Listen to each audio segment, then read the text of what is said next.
साथियों नमस्कार। आप सभी का आपके अपने YouTube चैनल अपनी आजीविका पर बहुत बहुत स्वागत है। आज हम मिशन कर्मियों की एक दर्द भरी कहानी को लेकर आए हैं। किस प्रकार शासन प्रशासन की उदासीनता के चलते HR पॉलिसी लागू ना होने से इलाज के अभाव में मिशन कर्मियों को कितनी पीड़ा भरी जिंदगी गुजारनी पड़ रही है, इस रिपोर्ट में जानेंगे। साथ ही यह भी जानेंगे कि जिन कर्मियों की कार्य के दौरान दुर्घटना या इलाज के अभाव में हुई शहादत के बाद उनके परिवार को कैसी दर दर की ठोकरें खानी पड़ रहीं, क्योंकि HR पॉलिसी लागू ना होने से कोई भी लाभ उनको नहीं मिल सका। तो आइए जानते हैं इस रिपोर्ट में। आइए एक और मिशन कर्मी हमारे बीच में यहाँ मौजूद हैं, उनसे रूबरू कराते हैं आपको, और उनका दर्द जो है वो खुद जो है कैमरे के सामने बयां करेंगे। आप ये थोड़ा निकाल सकते हैं क्या? हाँ, थोड़ा निकाल लीजिए।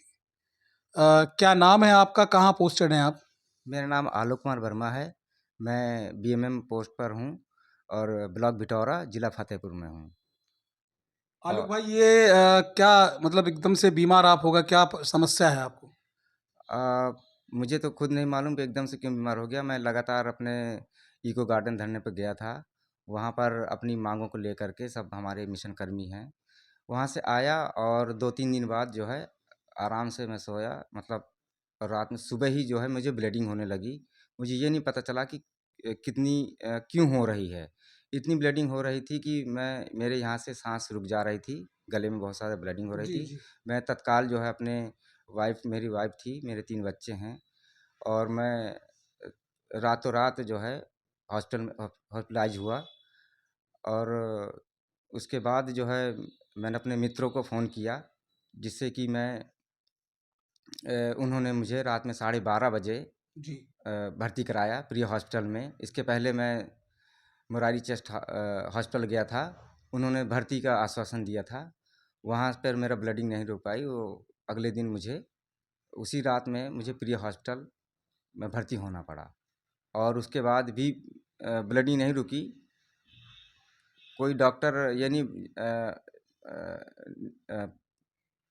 बता पाया कि आपको क्या प्रॉब्लम है, लेकिन मेरे मुंह से ब्लीडिंग ही ब्लीडिंग हो रही थी। मैं दिन पर दिन जो है कमज़ोर रहता, मेरे बीवी बच्चे बहुत परेशान हो रहे थे।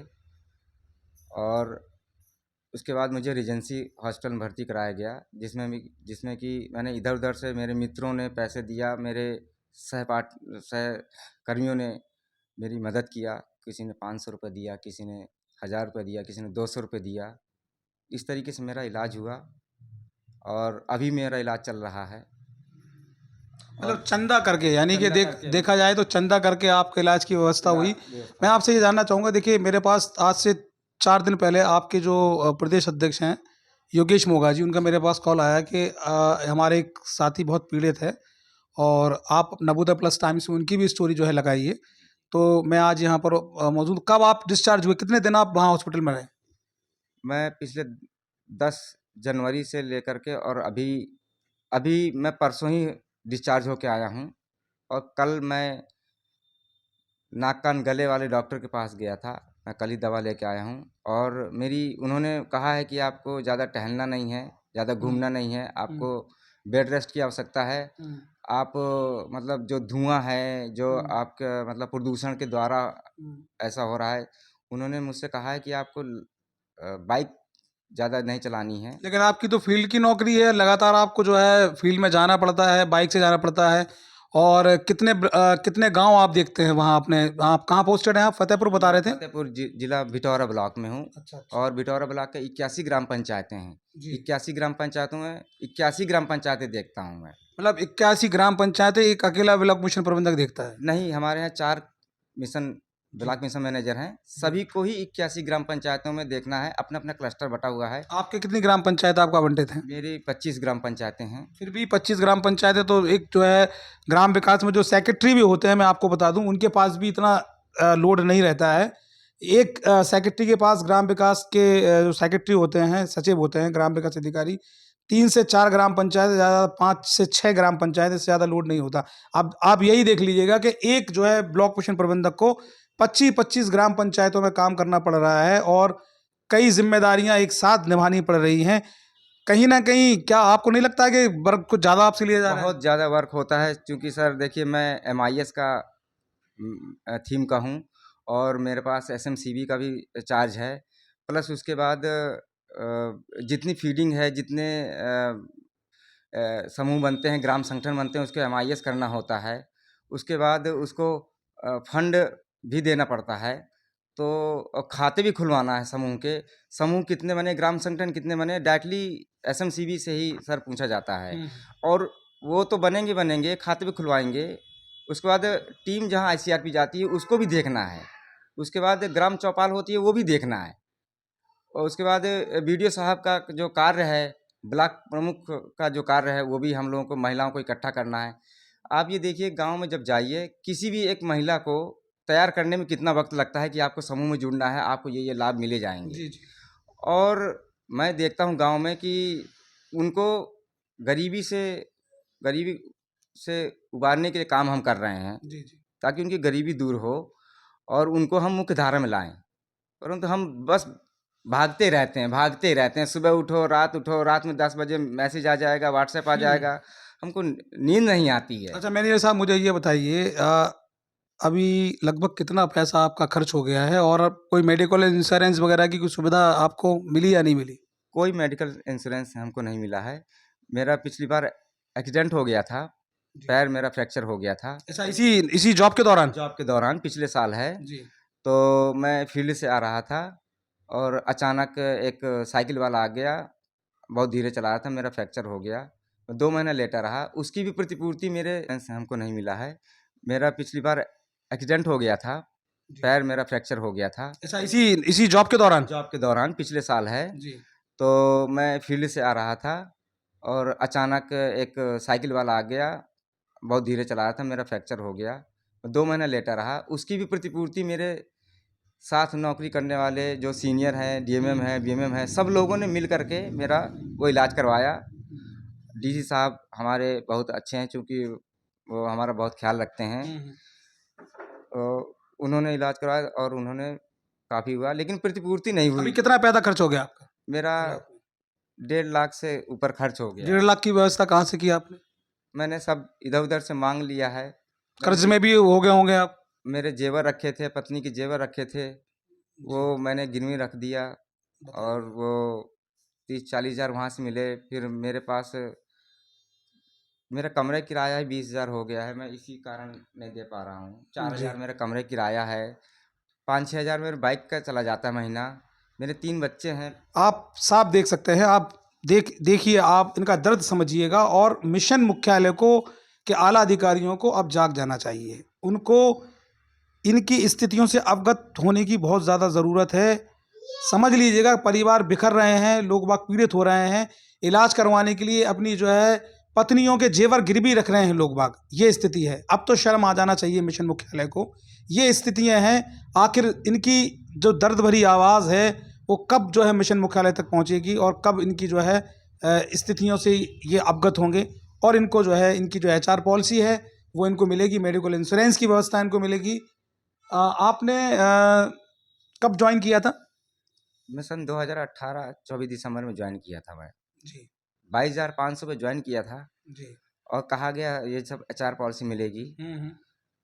बच्चों का एजुकेशन फ़ी मिलेगी, 1,500 रुपये एक बच्चे का है, 2 बच्चों को मिलेगा 18 वर्ष तक के बच्चों का। लैपटॉप मिलेगा, 2,000 मिलेगा, मोबाइल रिचार्ज का मिलेगा और ये कुछ मैंने लैपटॉप ले लिया। जब 2018 में जब आपने ज्वाइन किया था तब तो आप काफ़ी स्वस्थ होंगे? तब स्वस्थ था, मेरे पास 2 बच्चे थे, आज मेरे 3 बच्चे हैं। तब पढ़ते नहीं थे मेरे बच्चे, आज अब खर्चा बढ़ गया हो गया। खर्चा बढ़ गया है।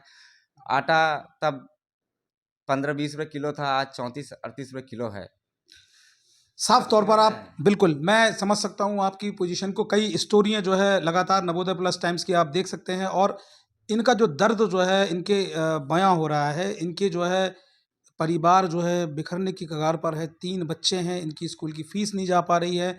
अपने इलाज को कराते कराते 1.5 लाख रुपए का कर्ज इनके ऊपर हो गया है। इनकी बीवी के जो है जेवर गिरवी रख चुके हैं। बड़ी दयनीय स्थिति है।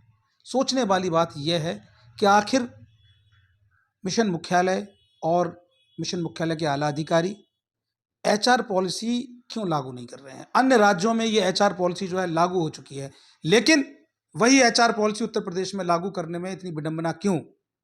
ये बिखरते हुए परिवार, इनकी आह, इनकी समस्याएं, इनकी चीखती हुई आवाज़ आपको नहीं सुनाई दे रही है? अगर नहीं सुनाई दे रही है तो अब आप जाग जाइए, आप सुन लीजिएगा, अपने अपने जो है कानों को खोल करके इनकी व्यथाओं को, इनके दुख को, इनकी समस्याओं को, इनकी परेशानियों को समझने की ज़रूरत है।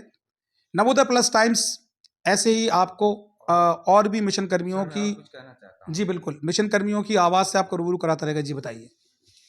पिछले वर्ष हमारी पत्नी का ऑपरेशन हुआ है। जी, पित्त में पथरी थी। उस उस दौरान भी मेरे पैसे नहीं थे। पिछले साल भी जब हड़ताल चल रही थी, जी, जी, उसी दौरान मेरी पत्नी का अक्टूबर में ऑपरेशन हुआ है जी बताइए। पथरी का। जी, उस वक्त भी 2 महीने की सैलरी हड़ताल की वजह से नहीं मिली। बिल्कुल। और मेरे सीनियर्स हैं, रंजीत सर हैं जी, और आलोक सिंह जी हैं। यानी मैं नाम सबका ले सकता हूँ। मेरे पूरे ज़िले के जितने भी डिस्ट्रिक्ट में हैं, ब्लॉक में हैं, उन्होंने हर तरीके से मेरी मदद किया है। उन्होंने ऑपरेशन करवाया, 50-60 हज़ार रुपये दिए और कभी वो माँगते भी नहीं हैं, लेकिन हमें मिशन से कुछ नहीं मिला। हम यही चाहते हैं कि हमारी एचआर पॉलिसी दें और जो भत्ते हैं उनको रिवाइज़ करके दें, क्योंकि 10 वर्ष पहले 2000 रुपये था और आज भी 2000 देंगे तो क्या मतलब है? 5000 रुपये तो मैं अपनी बाइक में खर्च कर देता है, तेल में है, यहाँ भागो, वो भागो, सीसीएल करवाओ, बैंक के पास जाओ, गाँव जाओ। ये सब हम लोग काम कर रहे हैं, लेकिन मिशन की तरफ से हमको कुछ भी लाभ नहीं मिल रहा है। नहीं मिल रहा है। तो एक आवाज़ में अगर मिशन मुख्यालय के आला अधिकारियों से आप कहना चाहेंगे तो क्या कहना चाहेंगे? हमारे चैनल के माध्यम से। मैं यही कहना चाहूँगा, मिशन मुख्यालय, मेरा निवेदन है, विनम्र निवेदन है जी, कि आप हम लोगों की ज़िंदगी के साथ खिलवाड़ मत करिए। और जैसे आपके बच्चे हैं या अन्य कर्मचारी, सरकारी कर्मचारी है, उनको आप प्रतिपूर्ति देते हैं, प्लीज़ हमको भी दीजिए, हम भी आपके ही कर्मचारी हैं। यही मैं विनती आप सबसे निवेदन करना चाहता हूँ कि हमारे हर साल इंक्रीमेंट लगाइए, हमारे एरियर दीजिए जो हमारे हमको भत्ते नहीं दिए गए हैं, ताकि जिससे कि मैं अपना कर्जा उतार सकूं और अपने बच्चों को अच्छे से पढ़ा सकूं, खिला सकूं। मैं कपड़े नहीं ले पा रहा हूं, जी। मैं बता नहीं सकता। नहीं, मैं समझ रहा हूँ आपकी आँखों से जो व्यथा आपकी, मैं समझ रहा हूँ। बच्चों को बैग फट जाता है, मैं जूते नहीं ले पा रहा हूँ। आप देखिए, इनके इनकी जो आँखों से जो दर्द आपको झलक रहा है, ये एक सच्चाई है। आप देखिए, एक एक आप देखते होंगे महिलाएँ रोती हैं, लेकिन यहाँ पुरुष की स्थिति इतनी ज़्यादा है, क्योंकि मर्द जो होता है वो सब्र का बाँध उसका जब टूटता है तो ऐसे ही आँखों से सैलाब जो है झलकता है, आप साफ देख सकते हैं। इनके दुःख, इनकी परेशानियों को जो है समझना चाहिए मिशन को। काफ़ी वीडियो लंबा हो रहा है और हमारे जो ब्लॉक के ब्लॉक मिशन मैनेजर हैं, इनके आंसू, आप, मैं चाहूँगा कैमरामैन थोड़ा आप कैमरा बहुत क्लोज करके दिखाएं। ये जो आंसू हैं, ये आंसू बनावटी आंसू नहीं है, ये आंसू जो है इनके दर्द को जो इनका दर्द है, जो दिल में इनके गम है, जो परेशानियां हैं, वो परेशानियां इनका जो है इस आंखों से झलक रही हैं। और ये एक मिशन कर्मी की आवाज़ नहीं है, ऐसे कई कमोवेश मिशन कर्मी हैं जिनकी स्थितियां जो है बद से बदतर हो रही हैं। तो हम अपने बच्चे की परवरिश कर सके। अभी 1.5 साल का बच्चा है हमारा। पूरी जिंदगी जो है, अभी पूरी जिंदगी हमारी रिक्त पड़ी है। साफ तौर पर आप देख सकते हैं कि ये आरती इस वक्त हमारे साथ मौजूद हैं और उनकी आंखों में एक ललक, एक जो है उम्मीद की एक आशा भरी नज़रों से वो जो है मिशन मुख्यालय के आला अधिकारियों को देख रही हैं, वो देख रही हैं, ताकि उनका जो परिवार जो बिखर गया है वो फिर से जो है उनको एक सहारा मिल सके। तो आरती, अगर एक आवाज़ में आप मिशन मुख्यालय में जो आला अधिकारी बैठे हुए हैं, या फिर जो है संगठन जो काम कर रहा है इस वक्त जो है, आज 58 दिन उनको हो चुके हैं, हड़ताल पर हैं, ईको गार्डन में बैठे हुए हैं, और आप जैसे बिखरे हुए परिवारों के लिए भी जो है संगठन काम कर रहा है, क्या कहना चाहेंगी आप? सर, जो उनकी हड़तालें चल रही हैं तो उनकी मांग पूरी की जाए। जी, और जैसे हम बिखरे परिवार, जैसे सर्वे सर कह रहे थे कि सर्वे कीजिए, जो एजुकेशन जॉब करना चाहते हैं उसमें हम हैं। क्या एजुकेशन है आपकी? मेरी एमए है सर, एमए काहे से किया आपने? सोशियोलॉजी से। अच्छा, सोशियोलॉजी से आपने एमए किया है। जी।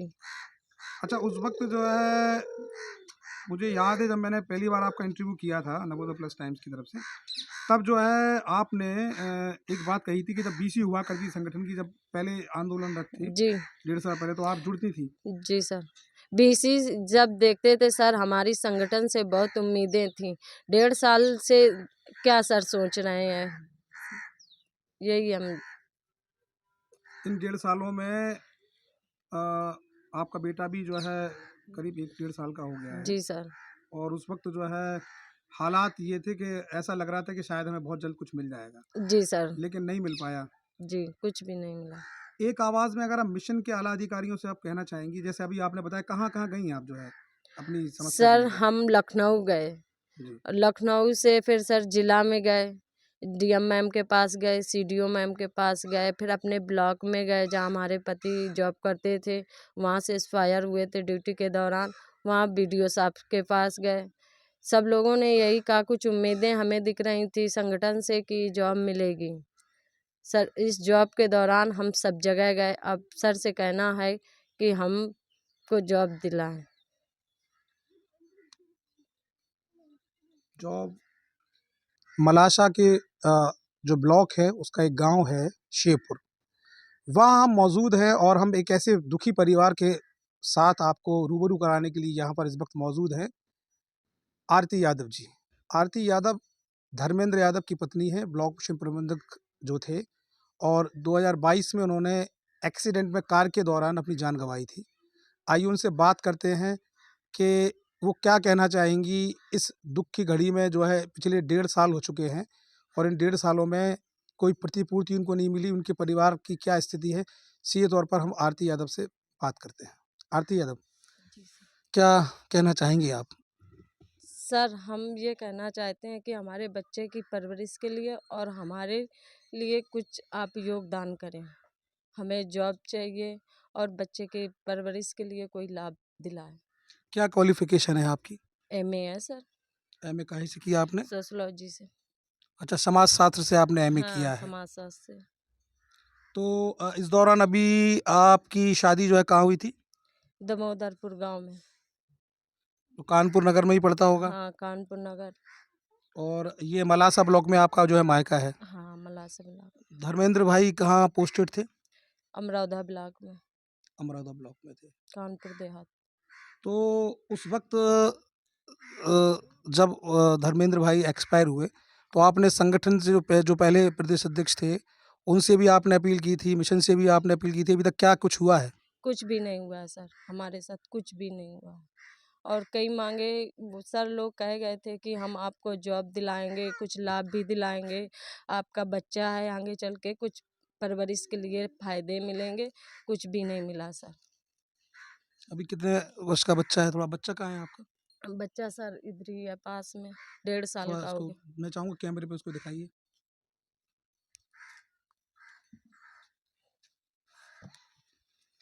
ये सर है अच्छा, हमारा बच्चा। कि 1.5 साल का हो चुका है? जी सर। पहले पहले ये 6 महीने का था। जी, जी। हम्म। जब धर्मेंद्र भाई एक्सीडेंट में जो उनका इंतकाल हुआ, तब जो है जब उनका देहांत हुआ, तब ये पेट में होगा बच्चा? हाँ, प्रेग्नेंट थी, 6 महीने का था। 6 महीने का था। हाँ, तो अभी कितने साल का है ये बच्चा, बेटा आपका? अब ये 1.5 साल का होने वाला है 1 महीने बाद। 1 महीने में 1.5 साल हाँ, का। 1 सितंबर को हुआ था।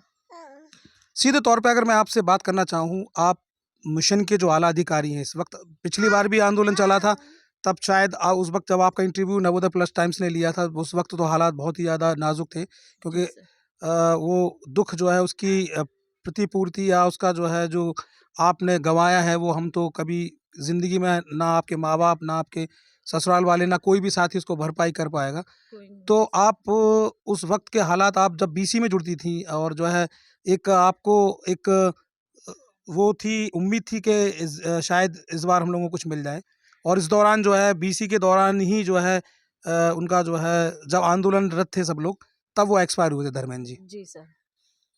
इसको बच्चे को ले लो दीदी, आप माता जी ले लो, थोड़ा बात कर ले। आप साफ देख सकते हैं मासूम बच्चा जो है इनकी गोद में है। जी। सर बस हम जॉब के लिए चाहते हैं कि जॉब मिल जाए तो हमारे बच्चे की तो परवरिश हो जाएगी। हम माँ-बाप के ऊपर डिपेंड है सर। बिल्कुल। बहन रो नहीं, मैं आपका दुख समझ सकता हूँ, क्योंकि जो आपके ऊपर गुजरा है उसकी प्रतिपूर्ति कोई नहीं कर पाएगा। आपने अच्छा उस वक्त जो है उम्र जो है कितनी रही होगी आपकी? सर 21 साल थी और जब एक्सपायर हुए थे तब 22 साल थी। बताइए। आप साफ देख सकते हैं ये आरती बहन हमारे यहाँ यहाँ मौजूद है इस वक्त, और उनका दुख उनकी आंखों से साफ जो है झलक रहा है। उनकी पीड़ा जो इस वक्त महसूस कर रही हैं, ये मासूम बच्चा है। मैं थोड़ा कैमरामैन से चाहूँगा इस तरफ थोड़ा कैमरा घुमा दे वो। ये उनके माँ बाप हैं, इनकी बूढ़ी नज़रें जो है, और उनका इस बच्चे का बचपन, ये चीख चीख कर जो है आप कैमरे को रुख इस तरफ कर लीजिएगा आप, इस तरफ कर लीजिएगा भैया जी, कैमरामैन से कहना चाहूँगा। ये चीख चीख कर जो है मिशन मुख्यालय के आला अधिकारियों को इस बच्चे का बचपन आवाज़ दे रहा है।